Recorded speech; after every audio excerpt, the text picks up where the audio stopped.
Hello everyone. तो कैसे हैं आप लोग? उम्मीद है आप सब बिल्कुल स्वस्थ होंगे, अच्छे से पढ़ रहे होंगे। हम लोग पिछले क्लास में लास्ट में इलेक्ट्रिक पावर से रिलेटेड कंसेप्ट सीख रहे थे, ग्रुपिंग ऑफ सेल्स को पढ़े थे, कुछ एप्लीकेशन भी हम लोग देखे थे। अब उसी में हम लोग आगे बढ़ेंगे। सपोज कीजिए आपसे कहा गया इन मिक्स कनेक्शन या combination of cells in mix connection of cells each cell has EMF E and internal resistance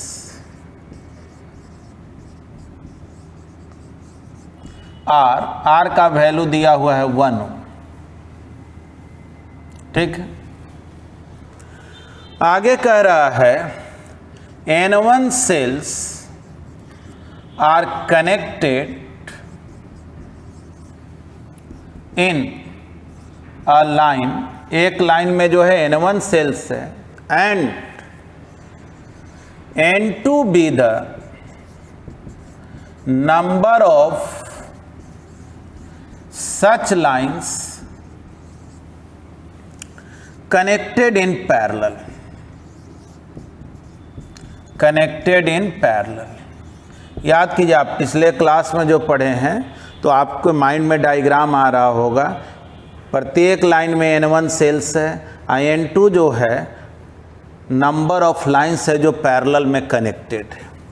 कह रहा क्वेश्चन में total number of cells, total number of cells are 36 and this combination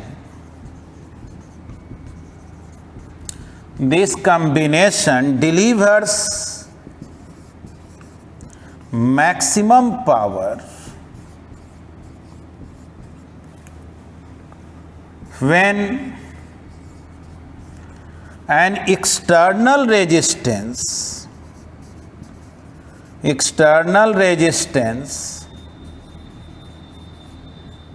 of 4 ohm is connected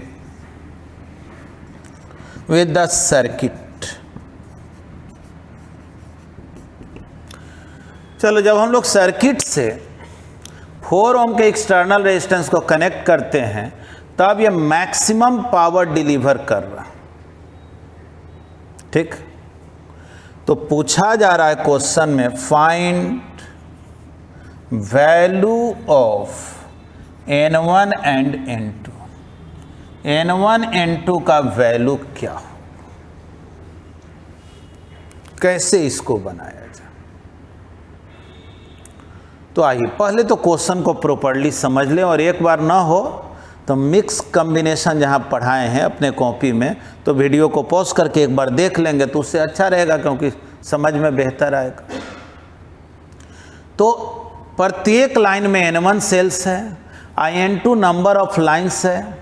तो याद करें, हम लोग पिछले class में पढ़े थे कि ऐसा जब अरेंजमेंट होता है तो इफेक्टिव EMF जो है, यानी सारे बैटरी को हटा करके अगर एक बैटरी दो तो उसका EMF होता है N1 into E। Effective EMF क्या हो जाता है? N1 into E। और इफेक्टिव इंटरनल रेजिस्टेंस का बात करें तो वो आता था N1 R बाई N2। मतलब सारे बैटरी को हटा दिए और एक बैटरी अगर यूज किए तो मिक्स कॉम्बिनेशन में यही हम लोग फार्मूला पढ़े थे इफेक्टिव EMF का, और ये पढ़े थे इफेक्टिव इंटरनल रेजिस्टेंस का। अब कह रहा है कि इसको जब हम लोग एक एक्सटर्नल रेजिस्टेंस 4 ओम से कनेक्ट करते हैं तब देख रहे हैं कि मैक्सिमम पावर इस पर डिलीवर्ड हो रहा। ठीक ना, एक्सटर्नल रेजिस्टेंस 4 ओम जो है मैक्सिमम पावर कंज्यूम कर रहा है। तो ठीक है, हम लोग पिछले क्लास में मैक्सिमम पावर थ्योरम भी पढ़े थे कि भाई देखो इसका पावर मैक्सिमम तभी हो सकता है जब इंटरनल रेजिस्टेंस इक्वल हो जाए किसके, एक्सटर्नल रेजिस्टेंस। ये दोनों इक्वल होगा तभी पावर मैक्सिमम होगा। ठीक, क्वेश्चन में निकालना है N1 और N2 का वैल्यू। ठीक ना, देखो वो बड़ा वाला डायग्राम नहीं बना रहे, जो कंप्लीट डायग्राम था N1 सेल्स है ना, प्रत्येक लाइन में N2 नंबर हो, उसको पीछे से देख लेंगे लास्ट लेक्चर में जो बतलाया। तो बोलेंगे क्या कि देखो जी टोटल नंबर ऑफ सेल्स कितना होता है प्रत्येक लाइन में, N1 सेल्स, N2 जो है नंबर ऑफ लाइन्स है, तो N1 इंटू N2 हो गया कि नहीं, टोटल नंबर ऑफ सेल्स। यानी बोलेंगे total number of sales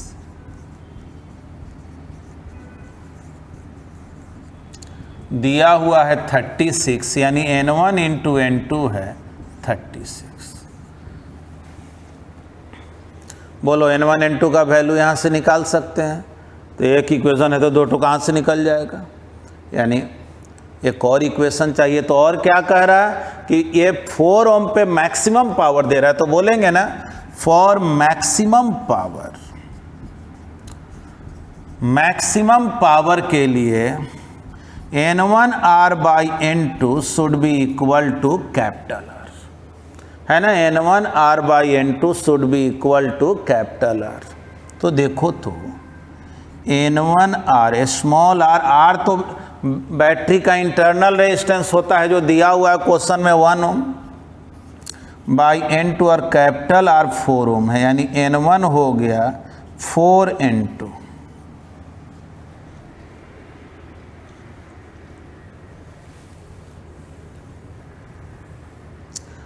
N1 into N2 जो है 36 है, N1 का वैल्यू रख दो equation first, from equation first N1 के जगह 4 N2 इंटू N2 36, तो देखो तो N2 स्क्वायर हो गया 9, N2 का वैल्यू 3 हो गया क्या, और N2 यहाँ पे रख देंगे तो N1 हो गया 4 इंटू 3, यानी N1 हो गया 12। तो चलो बन गया कि नहीं, यानी प्रत्येक लाइन में 12 बैटरीज है जो सीरीज में कनेक्टेड है, और 3 वैसा नंबर ऑफ लाइन्स है जो आपस में पैरेलल में कनेक्टेड है।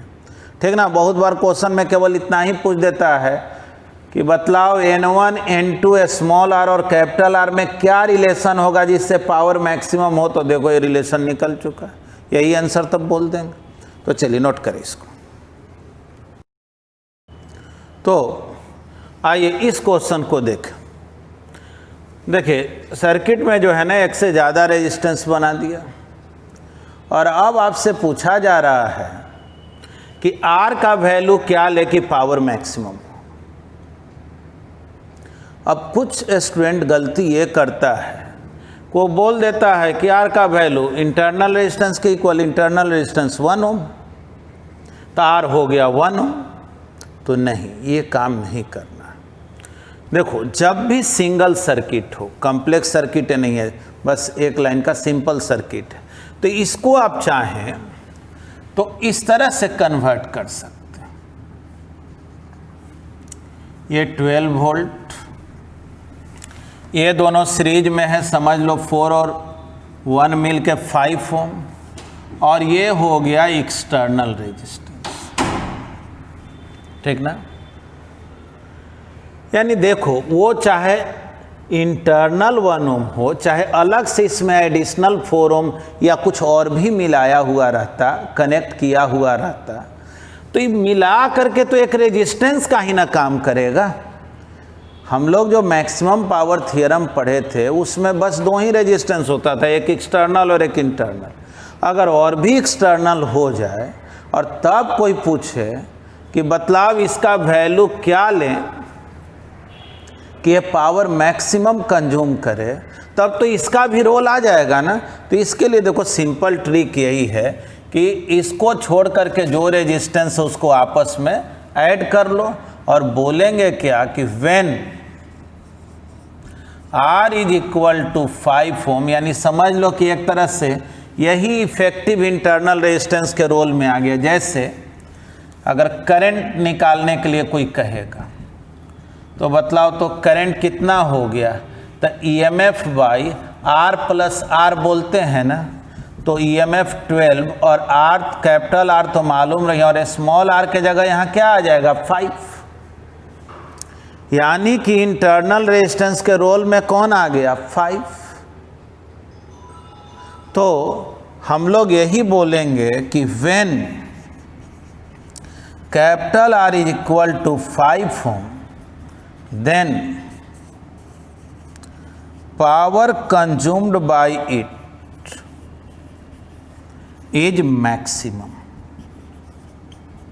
ठीक है, इस तरह का क्वेश्चन है तो ऐसे बनाना है। तो क्या करें, पहले आप इसको लिख लें फिर अगला बतला रहे। चलिए पावर से ही रिलेटेड हम लोग अगला क्वेश्चन देखते हैं। सपोज कीजिए सर्किट ऐसा दे दिया और कह रहा क्वेश्चन में कैपिटल R का वैल्यू क्या होगा जिससे ये capital R maximum power consume करे। Find value of capital R for which power consumed by it is maximum. अब क्या करें, सीधे बोल दे R1 ओम कि R2 ओम। अब तो कुछ समझ ही में नहीं आ रहा, मतलब हर क्वेश्चन को एकदम सीधा देखते ही आंसर नहीं बोल सकते, तो कैसे बनाया जाए। तो देखिए जी, अब जो है आपको पहले पता करना पड़ेगा कि इसमें करंट क्या है। करंट पता चल जाएगा तो उसके बाद पावर इसका निकालना पड़ेगा, उसके बाद आपको काम करना।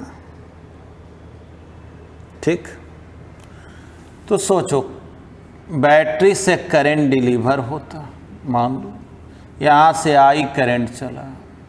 जानते ही हो बैटरी हमेशा खुद को डिस्चार्ज करना चाहता है और हम लोग पढ़े हुए हैं बैटरी जब डिस्चार्ज होता है तो करंट का फ्लो उसके निगेटिव से पॉजिटिव टर्मिनल की ओर होता है। चलो करंट ऐसे हो, मान लो 1 मिनट के लिए इस ब्रांच में I1 करंट गया तो जाहिर है बचा हुआ करंट इस ब्रांच में चला गया I माइनस I।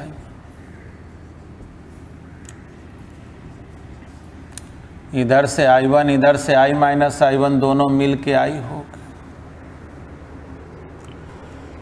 है ना। क्या निकालना है, तो I1 का वैल्यू कितना ये पावर कंज्यूम किया। पावर का फॉर्मूला चूंकि I स्क्वायर R होता तो है V इंटू आई भी, लेकिन V मालूम कहाँ, I भी नहीं मालूम है, I1 नहीं ना मालूम है, ये निकालना पड़ेगा। यानी ये क्वेश्चन थोड़ा टाइम टेकिंग हो गया और सीधा सीधा क्वेश्चन नहीं, लेकिन बनाए कैसे, तो ये बनाना उतना डिफिकल्ट थोड़े ना है। चलो प्रत्येक कॉर्नर का कुछ नाम दे देते हैं।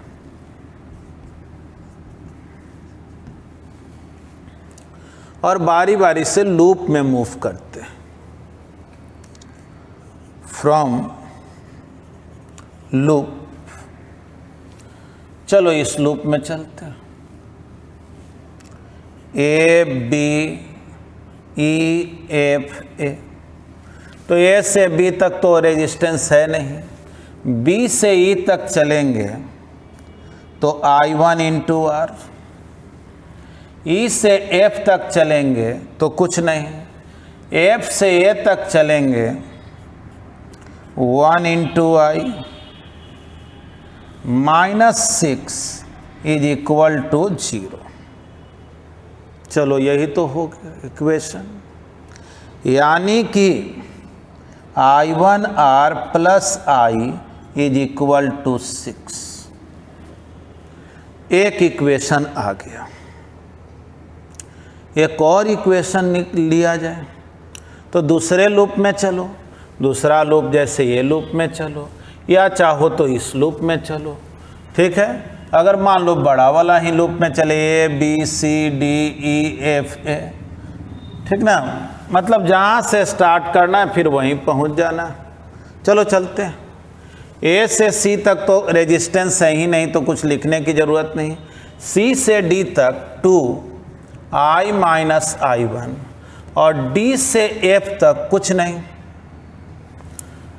F से A जाएंगे तो 1 into I -6 is equal to 0। देख लो 2i और i, 3i -2i1 is equal to 6। मुझे वैल्यू किसका निकालना है? i1 का। तो i को गायब करना है, तो इक्वेशन फर्स्ट में i आया है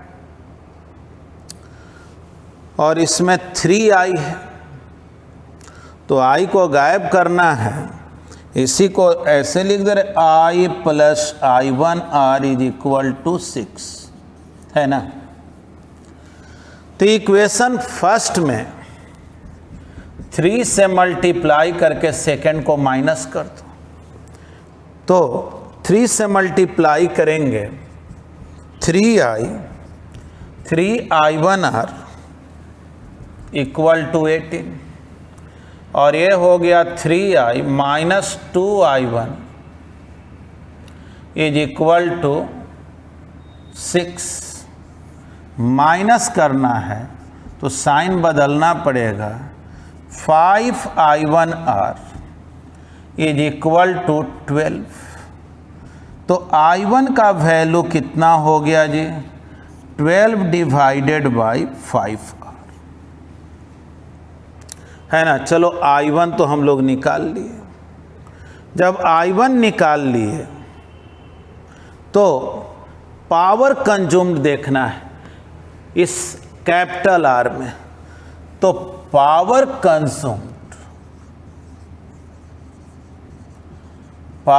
consumed by resistance R, capital R। तो पावर का फॉर्मूला क्या जानते हो? I1² इंटू R होगा, नहीं? अच्छा 1 मिनट, इसमें देखो तो, इसमें तो R नहीं ना है जी, तो ये गड़बड़ हो गया ना। रुको कितना है? 3i तो गायब हो गया। 3i1r plus 2i1 is equal to 12। थोड़ा देखना यहाँ पे कैलकुलेशन में मिस्टेक हो गया है। तो क्या होगा जी? i1 कॉमन हो गया, 3r plus 2 is equal to 12। i1 कितना? 12 डिवाइडेड बाई 3r प्लस 2, ठीक। बस वैसे तो देखो काम तो खैर यहाँ से भी हो सकता है, लेकिन चलो प्रॉपर मेथड बता रहे हैं। पावर कितना? i1² r, i1 कितना हो गया जी? तो 12 by 3r plus 2 whole square into r। याद करो पिछले क्लास में जब हम लोग मैक्सिमम पावर थ्योरम पढ़े थे, i² r करके और i का वैल्यू लिखे थे e/r plus r whole square into r, ऐसा एक इक्वेशन आया था। और उसके बाद हम लोग क्या किए थे कि for power to be maximum, चाहते हो कि पावर मैक्सिमम हो, तो हम लोग किए थे dp/dr should be equal to 0, और उससे आ गया था r is equal to small r। देखो यही आया था, ठीक ना। जहाँ पे maximum power theorem last lecture में बतलाए हैं उसको एक बार देखें, तो यही इक्वेशन था और सॉल्व करने पर आया था। मिला करके देखो तो कुछ उसी टाइप का इक्वेशन है क्या? नीचे में है 3r प्लस 2, ये टर्म स्क्वायर, ये तो खैर कांस्टेंट रहता है, यहाँ भी ई स्क्वायर का कोई रोल रहता नहीं है। तो बोल सकते हैं ना कि P अगर मैक्सिमम चाहते हो, जैसे यहाँ P मैक्सिमम के लिए R स्मॉल r के इक्वल, तो बोलेंगे ना यहाँ पावर मैक्सिमम के लिए 3r किसके इक्वल? 2 के। यहाँ r इक्वल स्मॉल r के, यहाँ 3r इक्वल 2 के। और नहीं तो बाकी जो है वो काम करो जो डिफ्रेंशिएट करके करते हैं, स्टैंडर्ड तो वही है। डायरेक्ट करोगे तो सीधे लिख दो 3r इज इक्वल टू 2। तो देखो जी, यानी आंसर तो डायरेक्ट यहीं पता चल गया था कि 3r जब 2 के इक्वल होगा तो पावर मैक्सिमम होगा, तो r कितना हो गया? 2/3 ओम। देखो आंसर यही हो गया। लेकिन अगर प्रॉपर वे में बनाना चाहते हैं, बताना चाहते हैं किसी को, तब जो है आपको इसको सॉल्व करना पड़ेगा। हाँ, नहीं तो डायरेक्ट अगर ये याद है तो आप आंसर तक तो डायरेक्ट पहुंच जाएंगे, इसलिए उतना दिमाग लगाने की ज़रूरत नहीं। बल्कि आप यहाँ से भी रेजिस्टेंस में करंट मालूम है, यही करंट है, तो हम लोग अक्सर करंट लिखते थे EMF by capital R plus small r, तो समझ लो ये कैपिटल R है, इसमें 3R इज इक्वल टू 2, यहाँ से भी आंसर आ जाएगा। लेकिन अब प्रॉपर मेथड से चलेंगे तो बोलेंगे कि for power to be maximum dP by dr should be equal to 0, तो 12 स्क्वायर, इसका अगर डिफ्रेंशिएशन करें तो r का डिफ्रेंशिएशन r के रिस्पेक्ट में 1, 3r plus 2 whole square minus r, देखो रूल ऐसे है, यहाँ ऐसा कर देते हैं, 12 का स्क्वायर बाहर कर लिए, r divided by 3r plus 2 whole square. अब इसी को डिफ्रेंशिएट करना है तो 12 स्क्वायर तो बाहर ही हो गया, 144 भी अपना लिख सकते हो।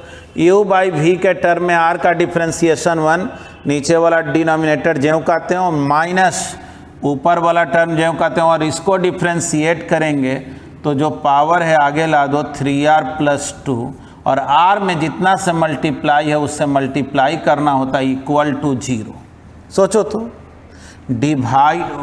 इक्वल टू 0 बाद में लिखना, क्योंकि dP बाई dr को 0 करना है, और डिवाइडेड बाई क्या लिखते हैं, तो नीचे जो टर्म रहता है उसका स्क्वायर करना पड़ता है, पावर 4 इक्वल टू 0।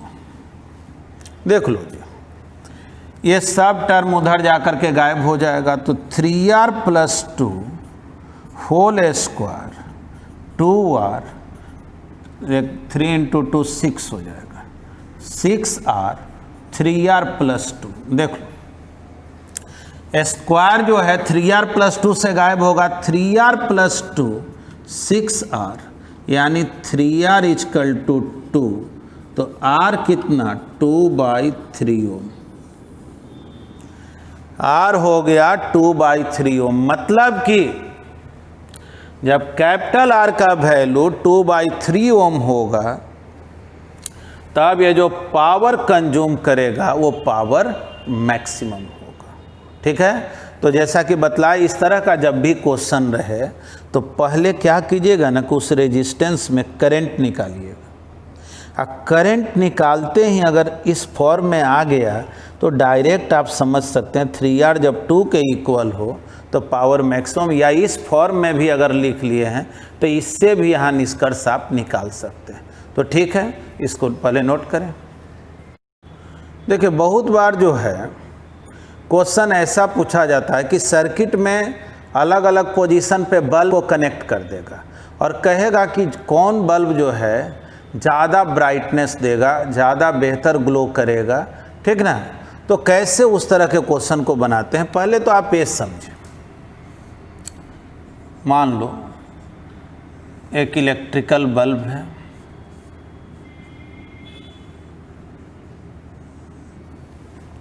और इस पे लिखा हुआ है 100 वाट 220 वोल्ट। ठीक ना, जैसे आप किसी दुकान पे गए और बोले 100 वाट का बल्ब देंगे, जनरली हम लोग वाट ही ना बोलते हैं, क्योंकि स्टैंडर्ड वोल्टेज जो है अपने कंट्री में वो 220 वोल्ट है। यानी हम लोग जितने भी ऑपरेटर्स को चलाते हैं, फैन हो, लाइट हो, एसी हो, है सब जो है स्टैंडर्ड वोल्टेज हम लोग सप्लाई 220 वोल्ट रखे हुए। तो आप बोले क्या कि 100 वाट का हमको बल्ब चाहिए, और बल्ब पर लिखा हुआ है 100 वाट 220 वोल्ट, तो इसका मतलब क्या हुआ? देखो इसका मतलब ये हुआ कि आपके घर में अगर पावर सप्लाई 220 वोल्ट का है तभी ये बल्ब 100 वाट का है। यानी कोई भी बल्ब किसी पर्टिकुलर वाट के लिए नहीं होता है, कारण कि पावर जो है वो केवल बल्ब के बनावट पे डिपेंड नहीं करता है, वो डिपेंड करता है कि आपके घर में वोल्टेज क्या है। तो इनडायरेक्ट वे में वो देखो बताना क्या चाहता है। जैसे पढ़े हो ना, पावर v²/r, r हो गया v²/p। यानी अगर इसमें जो फिलामेंट यूज किया गया है उसका रेजिस्टेंस निकालें तो 220 × 220 डिवाइडेड बाई 100, यानी ये 484 ओम। यानी जो बल्ब आप यूज कर रहे हैं उसका रेजिस्टेंस कितना है? 484 ओम, इतना उसका रेजिस्टेंस। बस आप ये समझिए, ये रेजिस्टेंस ही मेन रोल कर रहा है। वोल्टेज तो आप कम ज़्यादा करेंगे, पावर भी कम ज़्यादा ऑटोमेटिकली होगा, लेकिन क्या चीज़ फिक्स है? तो वो जो फिलामेंट यूज कर रहे हैं क्या वो भी बदलते रहते हैं? वो तो नहीं बदल सकते हैं। यानी जब भी ऐसा लिखा रहे ना तो माइंड में समझना है ना कि रेजिस्टेंस दिया हुआ है, क्योंकि वो टर्म फिक्स है, ये दोनों टर्म फिक्स नहीं है। अब देखिए, अगर आपसे कहा गया क्वेश्चन में कि 2 ठो बल्ब है, इसको बल्ब B1 बोल देते हैं, इसको बल्ब B2 बोल देते हैं। बल्ब B1 पे लिखा हुआ है 100 वाट 220 वोल्ट, और बल्ब B2 पर लिखा हुआ है 200 वाट 100 वोल्ट।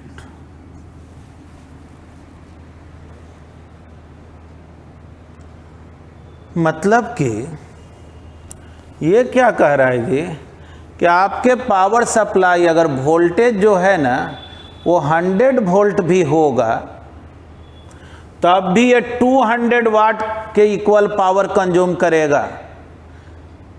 समझ लीजिए, ये बल्ब बना हुआ है कि 220 वोल्ट अगर वोल्टेज होगा तब ये 100 वाट के इक्वल ब्राइटनेस देगा, पावर डिलीवर करेगा, लाइट देगा। और ये ऐसा बल्ब है जो 100 वोल्ट पे ही 200 वाट के इक्वल जो है, माने इससे दुगना ब्राइटनेस देगा 100 वोल्ट पे। ठीक है, बहुत जगह जहाँ वोल्टेज लो होता है वहाँ लोग कहता है ना 110 का बल्ब यूज करते हैं। 110 का मतलब होता है कि 110 वोल्ट ही सप्लाई है, और ऐसा फिलामेंट के बल्ब यूज किया जाता है कि वो जो है उस कम ही वोल्टेज पे ब्राइटनेस ज़्यादा दे देता है। ठीक ना, लेकिन वो सब बल्ब जो है वोल्टेज जैसे ही थोड़ा इंक्रीज करता है वो जल्दी फ्यूज वगैरह हो जाता है, इसलिए जो है स्टैंडर्ड वैल्यू 220 वोल्ट के ही अकॉर्डिंग बना हुआ रहता है। बल्ब को भी डिजाइन किया जाता है। लेकिन मान लो अगर ऐसा ही 2 बल्ब है और कोई कहा कि ये बतलाओ ये दोनों में से ज़्यादा ब्राइटनेस कौन देगा, ज़्यादा ब्राइटनेस किसका होगा? दोनों सीरीज में कनेक्टेड है। सीरीज में कनेक्टेड होने पर तो करंट सेम ही पास करता है। ठीक ना, यहाँ जो है क्वेश्चन लिख दे रहे हैं, which one will give more brightness.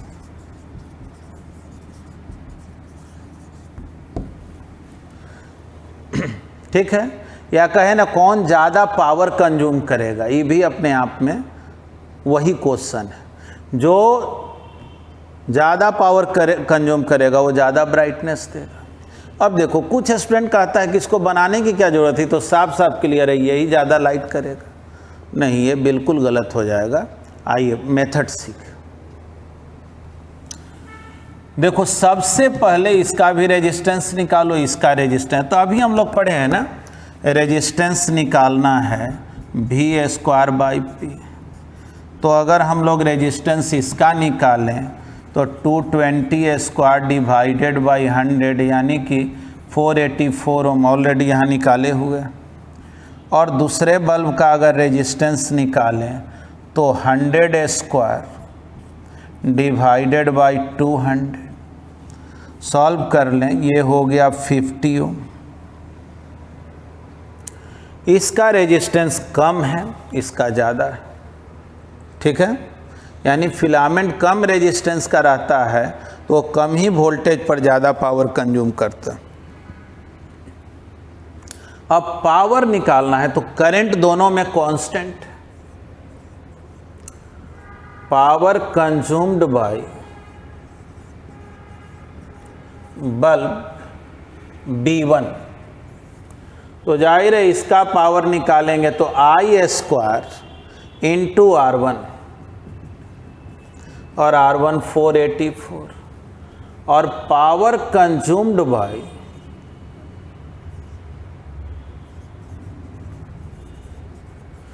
Bulb B2,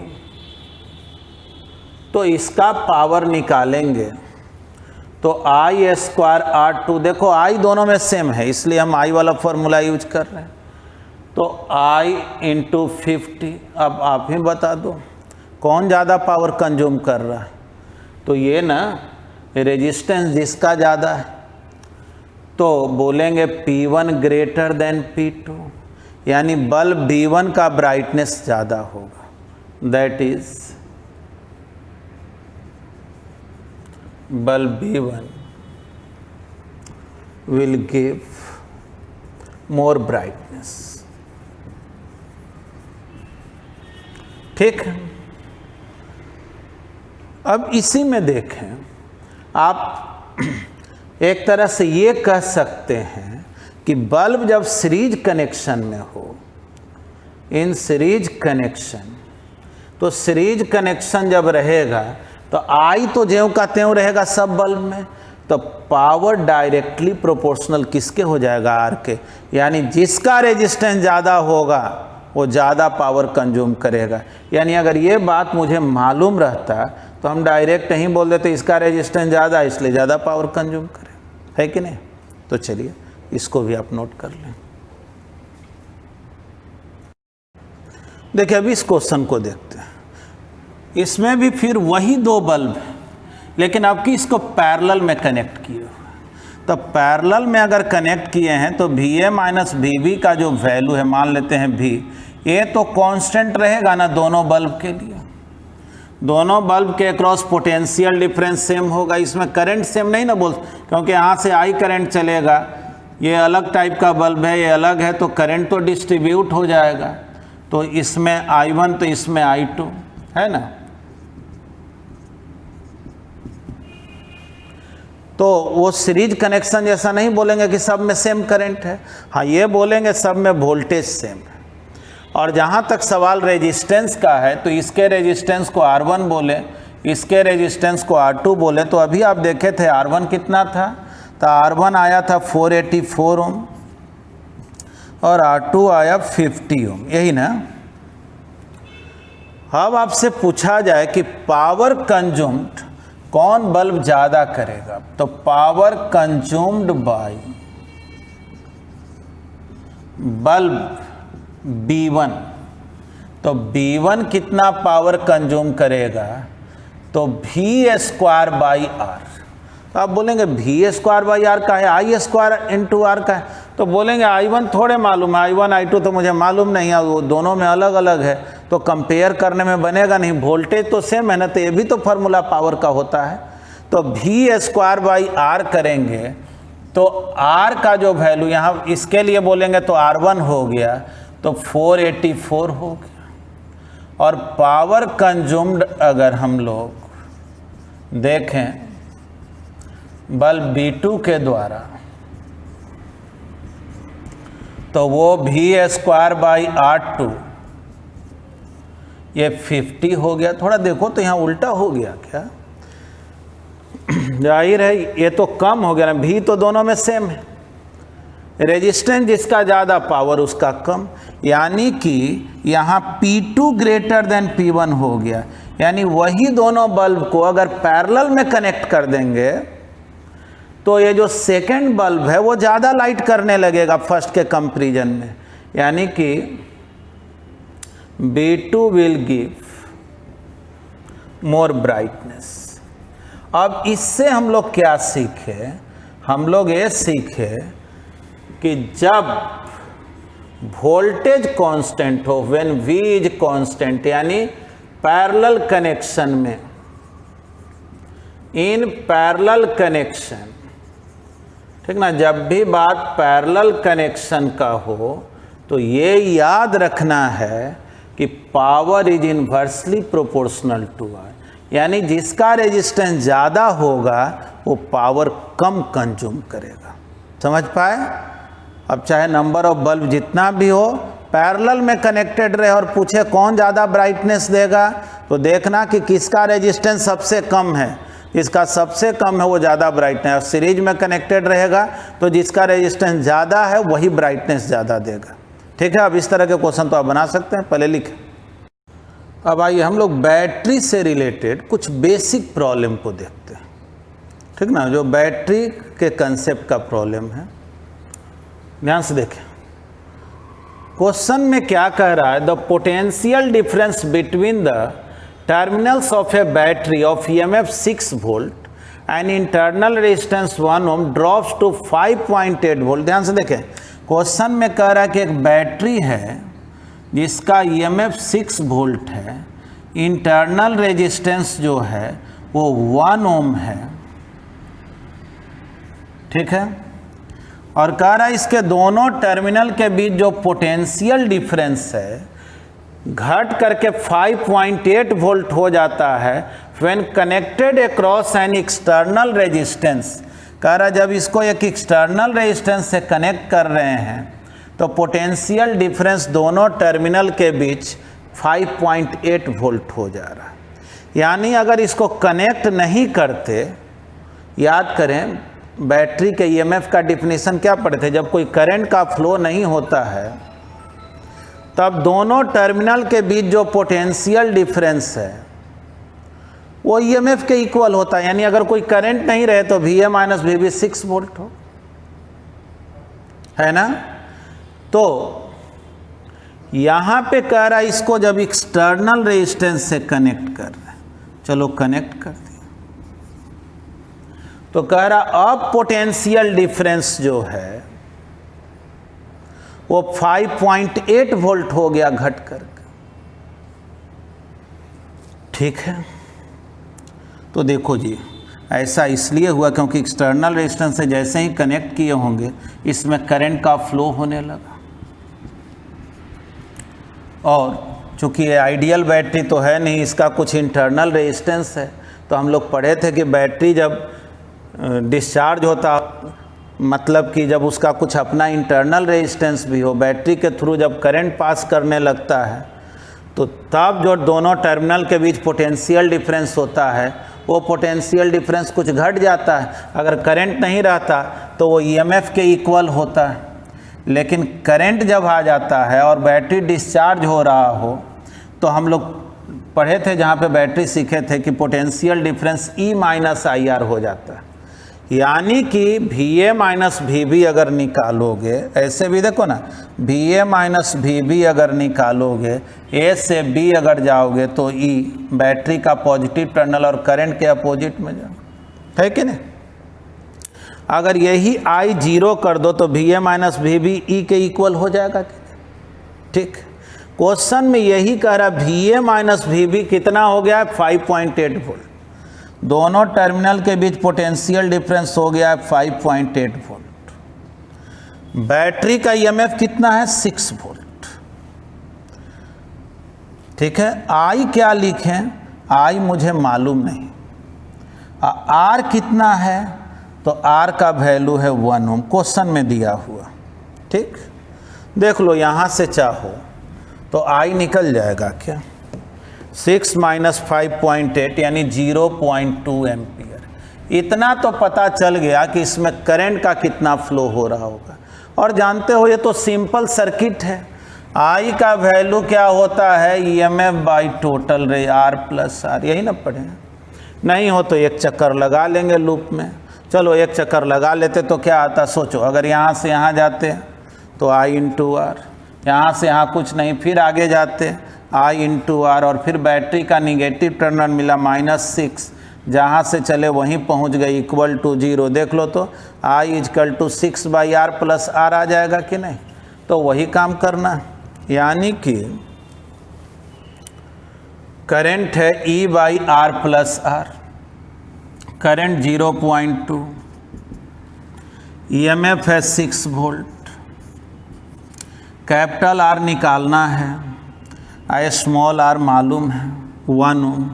देख लो तो R प्लस 1 कितना हो जाएगा 6 डिवाइडेड बाई 0.2, यानी R plus 1 is equal to 30, R 29 ohm हुआ क्या, है ना। बिल्कुल जो है डिफिनीशन बेस्ड क्वेश्चन है। तो चलिए पहले आप इसको भी लिख लें। चलिए इस क्वेश्चन को देखें। कह रहा the potential difference between the terminals of 6 volt battery, यानी देखो 6 वोल्ट बैटरी है, EMF दिया हुआ है 6 वोल्ट।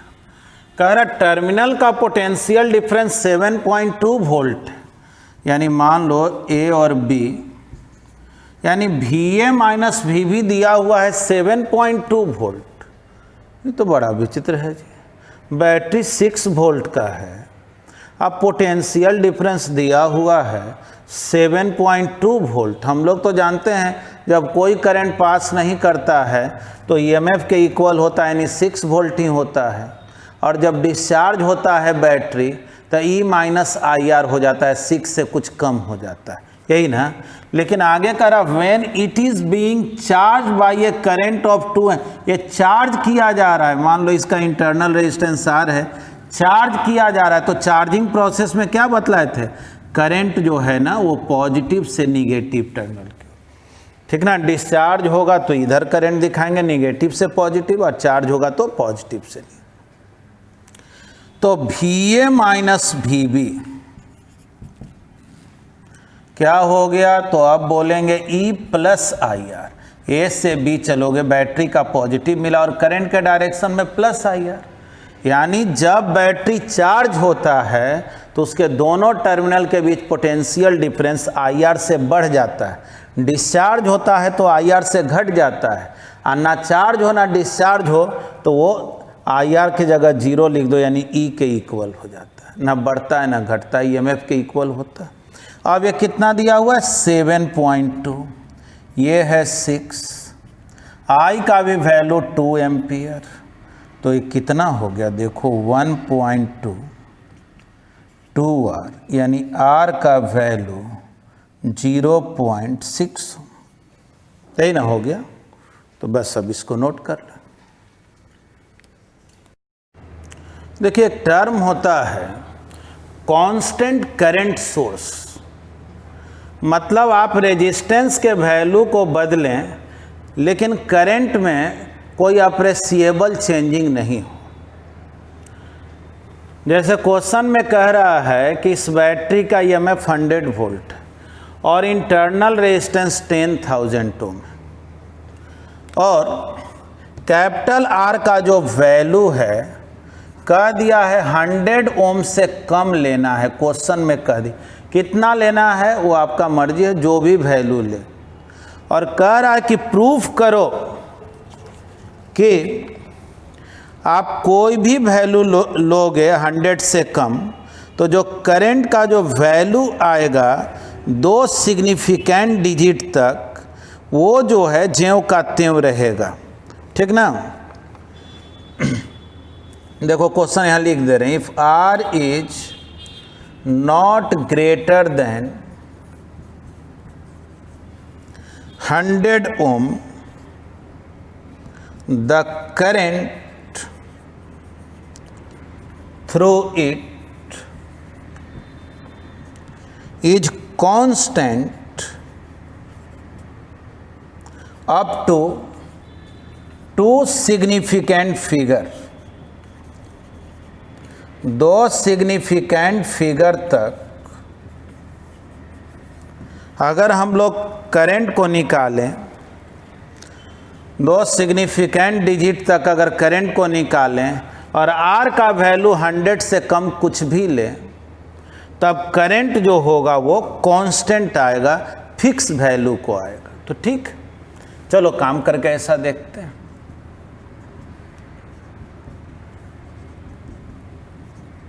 देखो करंट जो है आप जानते हैं E/R प्लस, सिंपल सर्किट। तो E कितना 100, कैपिटल R आपका मर्जी है और स्मॉल r 10,000। देखो सही मैंने इसमें कंसेप्ट क्या यूज किया राजा, इंटरनल रेजिस्टेंस इतना ज़्यादा ले लिया जाता है ना, जिससे कि एक्सटर्नल रेजिस्टेंस थोड़ा बहुत उसमें ऐड भी हो तो बहुत फर्क होने को नहीं है। जैसे मान लो कहीं पे 10,000 लोगों का भीड़ है, कोई कहेगा नहीं 10,000 का नहीं है, 10,050 लोग हैं, 10,005 लोग हैं, 10,100 लोग हैं, तो बोले अरे लगभग वही ना 10,000 हुआ। मतलब अगर चाहते हैं कि करंट का वैल्यू में कोई अप्रिसिएबल चेंजिंग नहीं हो, ऐसा चेंजिंग नहीं हो जो पता चले, तो आप एक्सटर्नल रेजिस्टेंस का वैल्यू कम में वैरी कराइए एक लिमिट रेंज में, तब करंट पर कोई फर्क पड़ने वाला नहीं है, बशर्ते कि इंटरनल रेजिस्टेंस बहुत ज़्यादा बड़ा होना चाहिए। देखो R very very greater than capital, यही मेथड है इसका। अब इसको मान लो एक मिनट, कैपिटल R का वैल्यू 90 ओम आप लिए, तो क्या हो गया जी 100, 90 प्लस 10,000, इस करंट को I1 बोलते हैं। तो 100 में 10,000 90 से डिवाइड कीजिए, आप देखिए आपका 0.009911 एम्पियर ऐसा कुछ आएगा। लेकिन क्वेश्चन में कह रहा है इसको सॉल्व करना है 2 सिग्निफिकेंट डिजिट तक। तो देखो नॉन जीरो के लेफ्ट साइड का जो जीरो होता है ये सिग्निफिकेंट में काउंट नहीं होता है, यानी ये सिग्निफिकेंट नहीं है, यानी कहाँ तक बोलना पड़ेगा 9 है, 1 नहीं बोलना होगा, क्योंकि सॉल्व ही करना है 2 सिग्निफिकेंट डिजिट तक, यानी यहीं तक आंसर लिखना है, क्वेश्चन कह रहा। अब चलो अगर R का वैल्यू 50 ओम ले लिया तब क्या होगा, तो 100 डिवाइडेड बाई 50 प्लस 10,000। आप सॉल्व करके देखें, जैसे इसमें आया था 0.00991 एम्पियर, जिसको हम लोग अप्रॉक्स जो है 0.0099 बोलेंगे, क्योंकि 2 ही सिग्निफिकेंट डिजिट तक निकालना, यही आंसर हो गया।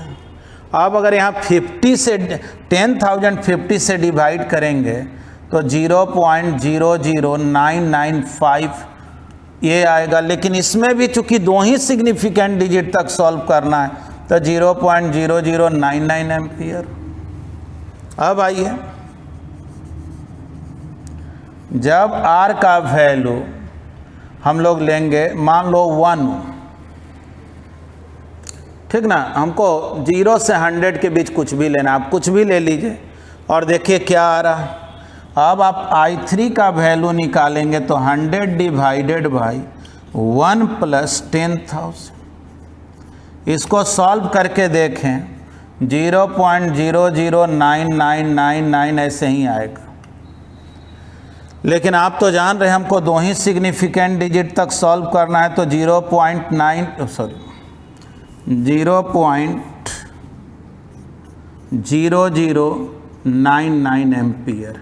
देखो अगर 2 सिग्निफिकेंट डिजिट तक सॉल्व कर रहे हैं तो तीनों का वैल्यू सेम आ जा रहा है क्या, यानी बोलेंगे up to 2 significant digits I1 is equal to I2 is equal to I3 and it is equal to 0.0099, यानी कि ये करंट कांस्टेंट है क्या।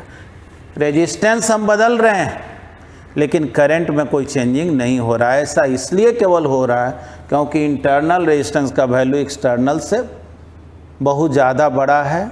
करंट में चेंजिंग हो रहा है लेकिन वो इतना माइनर चेंजिंग हो रहा है जिसको काउंट करने की ज़रूरत नहीं। तो ये तो समझे। तो देखिए आप क्या करें कि अब स्टार्ट से प्रॉब्लम बनाएं। कुछ आपको मैं होमवर्क दे रहा हूँ, क्योंकि पावर वगैरह भी हम लोग पढ़ लिए। अब हम लोगों को मेनली आना है कि एमीटर, वोल्ट मीटर, ये सब का रीडिंग कैसे देखा जाता है। फिर अगर मान लो कोई बड़ा सर्किट हो, ढेर सारा बैटरी वगैरह हो, करंट कैसे निकालेंगे, वो सब बिल्कुल ही आसान काम है, वो आगे सिखाएंगे। देखिएगा करंट का जो मेन क्वेश्चन होता है वो सब बहुत सिंपल क्वेश्चन रहता है।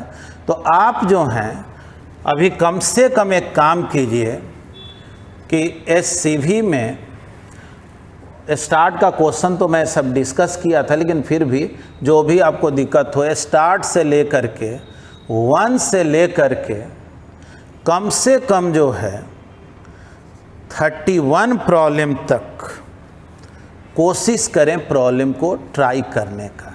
उसमें एक आध क्वेश्चन जिसमें एमीटर वगैरह मिलेगा उसको आप छोड़ दीजिएगा, क्योंकि वो अभी आप पढ़े नहीं हैं, अगले दिन बतला देंगे तो सब होमवर्क में आ जाएगा।